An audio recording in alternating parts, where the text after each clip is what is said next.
Morning बच्चों, आज हम करने जा रहे हैं अपनी worksheet number 31 subject science class 10th के लिए। हमारी डेट 14 सितंबर की वर्कशीट है। जो हमारा पाठ चल रहा था 3-4 दिन से जैव प्रक्रम, आज उसी की ये वर्कशीट है। जितने भी क्वेश्चंस जो इम्पोर्टेंट है हमारे एग्जाम के लिए, जो पेपर में आ सकते हैं, वो क्वेश्चंस आज इन्होंने 1 मार्क 2 मार्क्स और लॉन्ग आंसर में दिए गए हैं। तो चलिए उनके क्वेश्चन आंसर हम करते हैं।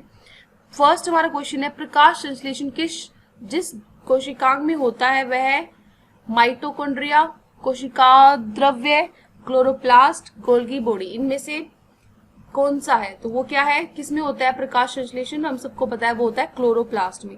तो हमारा ऑप्शन सी सही है। उसके बाद है, पाचन प्रक्रिया में ट्रिप्सिन एंजाइम की क्या भूमिका है? क्या काम करता है ट्रिप्सिन एंजाइम? तो आप लिखोगे ट्रिप्सिन एंजाइम जो प्रोटीन है उसको पचाता है। ठीक है, तो ट्रिप्सिन एंजाइम प्रोटीन का पाचन करता है। तो यहां लिखेंगे हम ट्रिप्सिन एंजाइम प्रोटीन का पाचन करता है।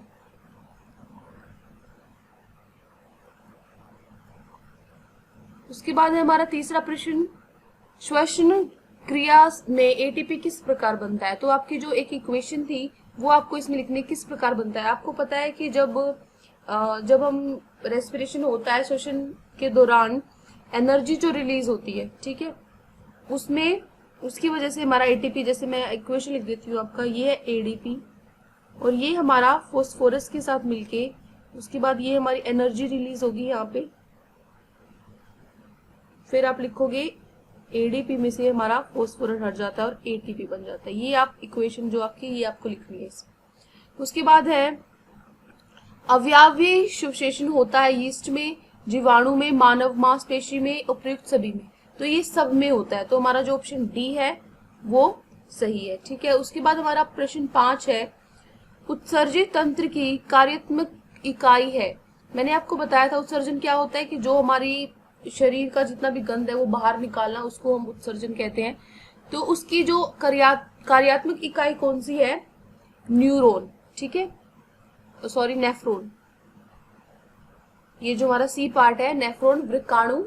ठीक है, जो हमारी किडनी की मैंने आपको बताई थी क्रियात्मक होती है ये इकाई, तो हमारे उत्सर्जन तंत्र की भी यही होती है, नेफ्रॉन। इसके बिना हमारा जो उत्सर्जन तंत्र है वो ढंग से काम नहीं कर सकता।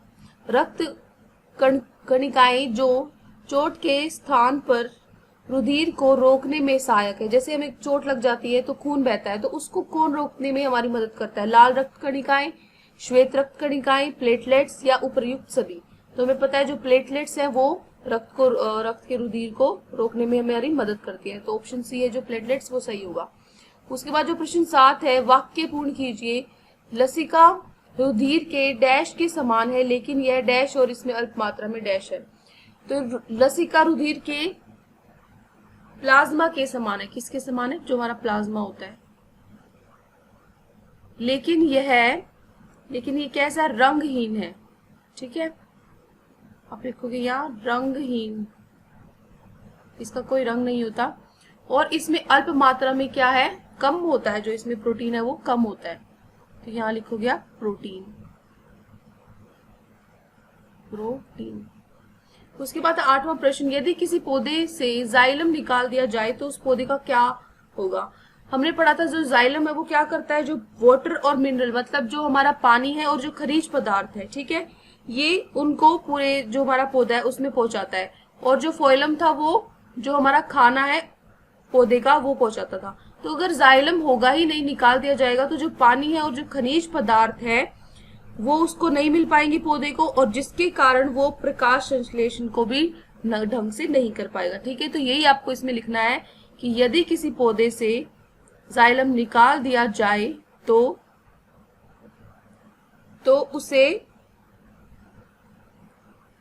उसे पानी और खनिज पदार्थ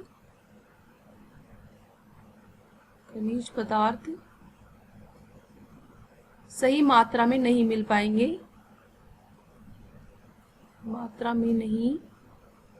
पाएंगे, जिसके कारण जिसके कारण प्रकाश संश्लेषण भी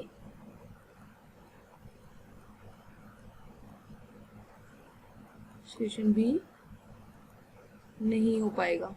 ठीक है, उसके बाद आपका है अगला प्रश्न, वह रुधिर वाहिका जो ऑक्सीजनित रुधिर को फेफड़ों से हृदय तक लाती है। तो ये हमने पढ़ा था, कौन सी होती है ये, जो रुधिर को, अब मैंने आपको बताया था कि एक जो हमारा रुधिर होता है, रुधिर वाहिका होती है, उसमें एक में तो ऑक्सीजन जो आती है, जिसमें ऑक्सीजन होता है वो आती है, और दूसरी तरफ लंग्स के पास लेकर जाती है, फेफड़ों में लेकर जाती है ऑक्सीजन उसको देने के लिए। ठीक है, तो ये दो आपस में काम करते हैं। ठीक है, हार्ट के जो हमारा हृदय है उसमें, तो इसमें से जो फुफ्फुस धमनी, महाशिरा, फुफ्फुस शिरा या महाधमनी, इन चारों में से कौन सी है जो आपकी ये जो ऑक्सीजनित रुधिर है उसको फेफड़ों से हृदय तक लाती है? तो वो क्या है हमारी फुफ्फुस शिरा, ये जो हमारी पल्मोनरी वेन होती है। ठीक है, ये सी जो ऑप्शन है वो हमारा करेक्ट होगा। ठीक है, उसके बाद 10वां हमारा प्रश्न है, अभिकथन है आपका, रंध्रपत्ती की सतह पर पाए जाने वाले छोटे छिद्र होते हैं ना, छोटे छोटे छेद होते हैं,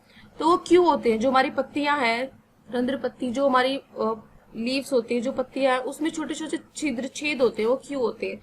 उसका कारण दिया गया है। अगर ये सही कारण है तो आपको ए लगाना है, गलत है तो बी लगाना है प्रश्न उस पे।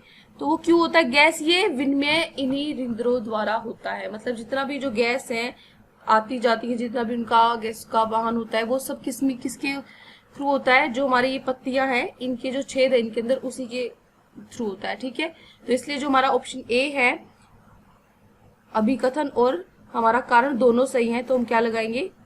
ऑप्शन ए पे। ठीक है, ऑप्शन ए हमारा सही होगा। ये हो गए हमारे 1 मार्क वाले जो ऑब्जेक्टिव टाइप के हैं, जिसके एमसीक्यूज या एक लाइनर वाले हैं। अब आते हैं हमारे लघु उत्तरीय, आपको छोटे प्रश्न इसमें लिखने हैं। पहला, एक ब्रेड का टुकड़ा चबाने के कुछ समय के पश्चात मीठा क्यों लगने लगता है?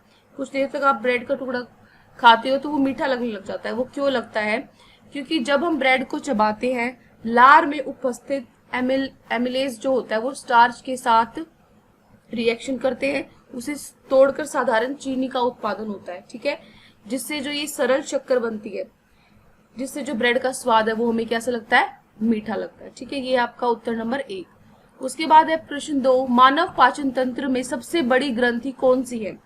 इसका क्या काम है? ठीक है, क्या कार्य है? सबसे बड़ी ग्रंथि कौन सी है ये आपको पता होना चाहिए। जो मानव पाचन तंत्र में यकृत है वो सबसे बड़ी ग्रंथि है। ठीक है, यकृत क्या है? सबसे बड़ी ग्रंथि है। यह, इसका काम क्या है? यह पित्त का उत्पादन करता है, जो पाचन के दौरान अपशिष्ट को हटाने और छोटी आंत में वसा को तोड़ने में मदद करता है। ठीक है, ये जो हमारा पाचन क्रिया उसमें भी मदद करता है, उसको छोटे छोटे टुकड़ों में तोड़ने के लिए। और इसके अंदर से क्या निकलता है? ठीक है, ये जो पित्त है, पित्त का उत्पादन होता है, और ये पाचन के दौरान जो हमारा अपशिष्ट है, जितना भी हमारा जो वेस्ट जो खाना है, जो भी मतलब वेस्ट चीज है, उसको हटाने में भी मदद करता है। यह रक्त प्लाज्मा के लिए कुछ प्रोटीन का उत्पादन करता है। उसके बाद हमारा प्रश्न नंबर 3, प्रकाश संश्लेषण क्रियाओं में होने वाली 3 घटनाओं की सूची बनाइए। तो कैसे होता है प्रकाश संश्लेषण? सबसे पहले हमें क्या चाहिए? जो प्रकाश है वो चाहिए। ठीक है, तो आप क्या लिखोगे?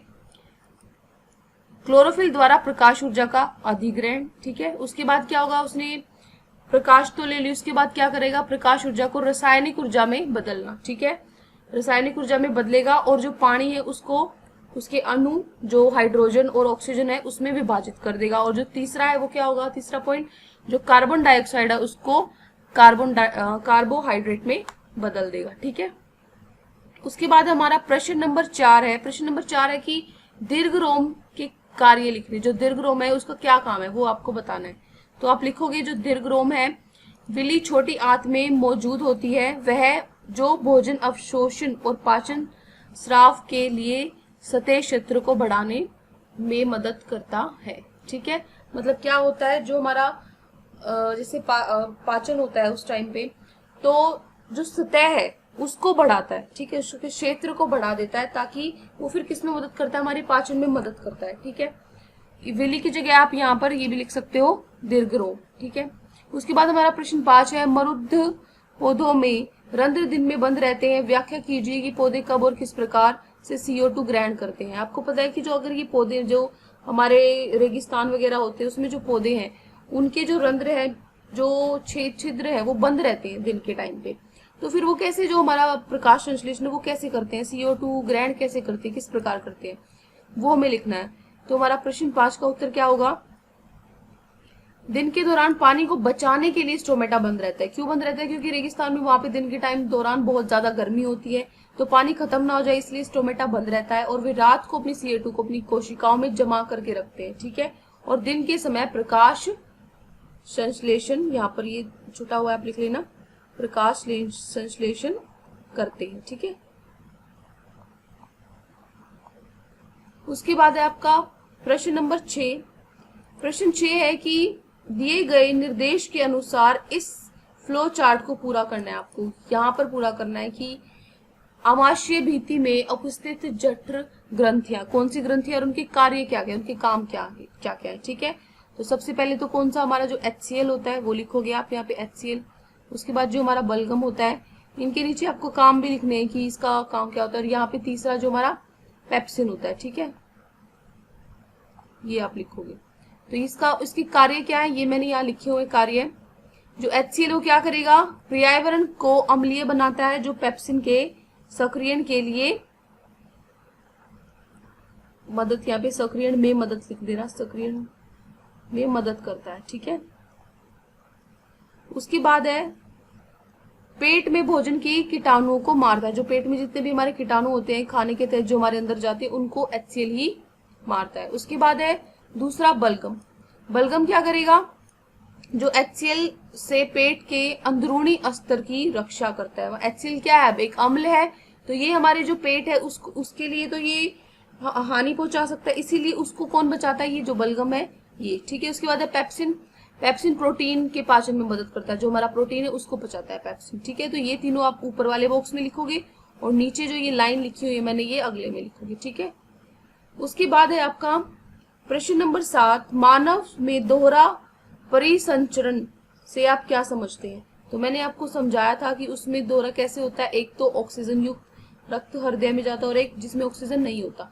तो अब ये लिखोगे यहाँ प्रश्न 7 में, फेफड़ों से ऑक्सीजन युक्त रक्त हृदय में लौटता है और जिसे हृदय द्वारा शरीर के विभिन्न भागों में फिर से भेजा जाता है, ठीक है। बाकी जो भाग है हमारे शरीर के वहां पर जाता है, वहां से वो इस प्रकार रक्त दिल से 2 बार गुजरता है, ठीक है, 2 बार गुजरता है, तो एक शरीर का एक चक्कर पूरा करता है, जिसे दोहरा परिसंचरण कहा जाता है, ठीक है।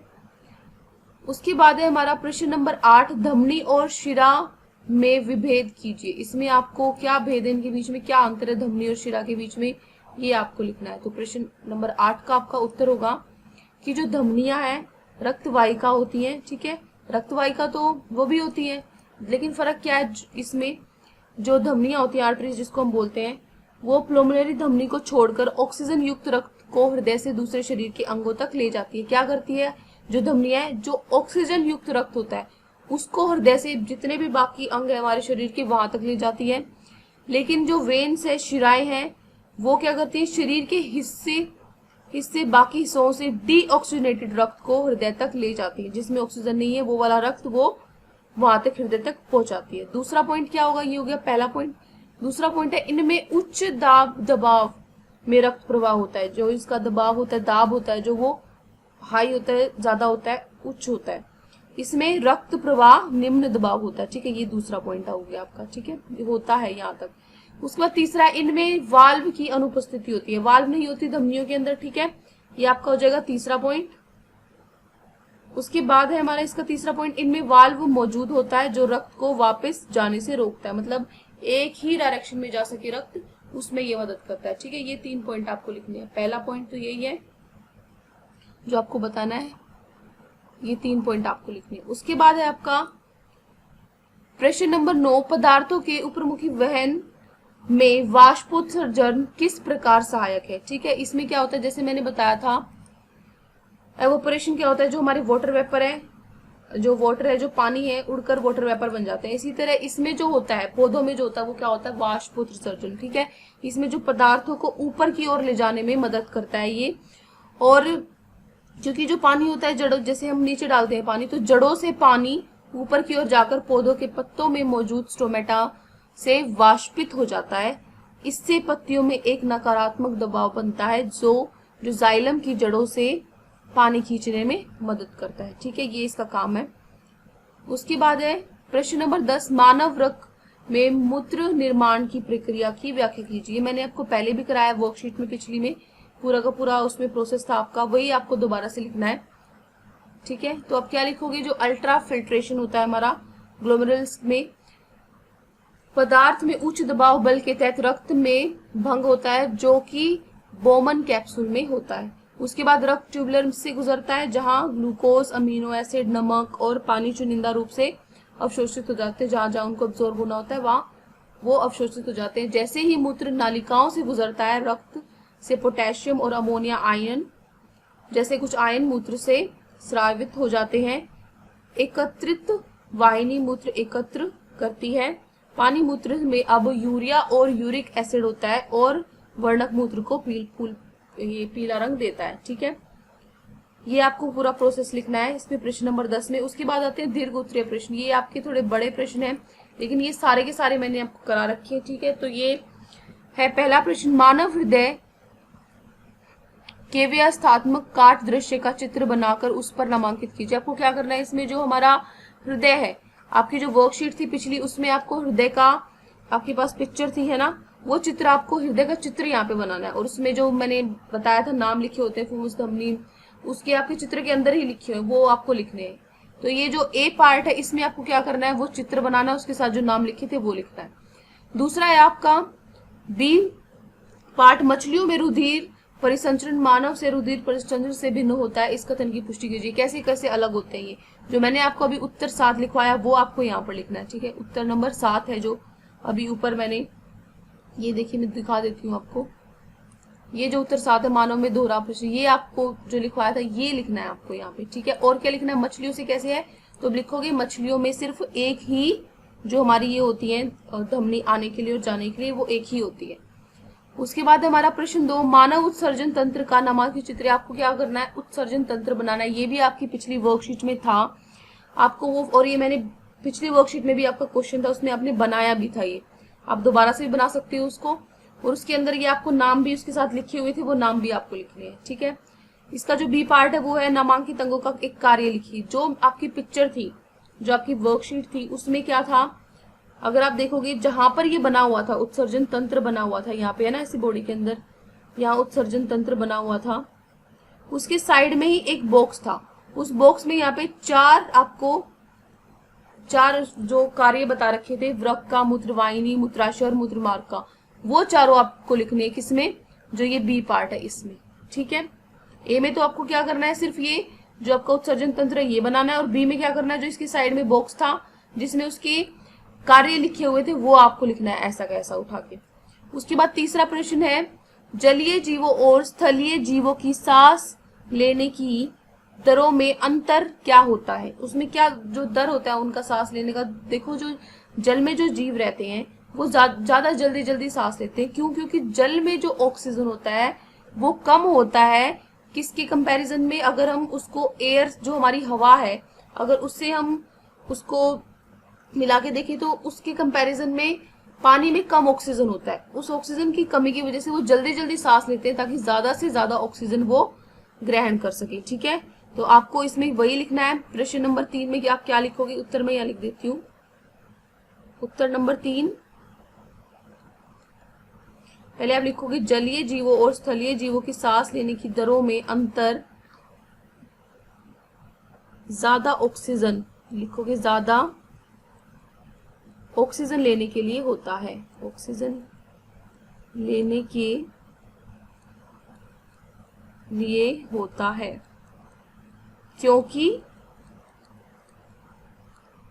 क्योंकि पानी में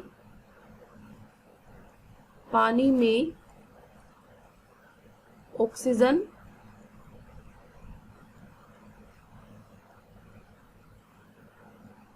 हवा से कम होता है। ठीक है, हवा से कम होता है, जितना हवा में होता है उससे कम ऑक्सीजन होता है उसमें, ये आपको लिखना है सिर्फ उसमें। ठीक है, तो आज की जो वर्कशीट में थी इसमें सिर्फ ये सारे क्वेश्चन आंसर्स थे जो मैंने आपको एक एक करा दिया है। अगर आपको किसी भी क्वेश्चन में कोई डाउट हो तो आप पूछ सकते हैं। और अगर आपको हमारी वीडियो अच्छी लगी हो तो प्लीज़ हमारे चैनल को सब्सक्राइब करें। Thank you and have a great day.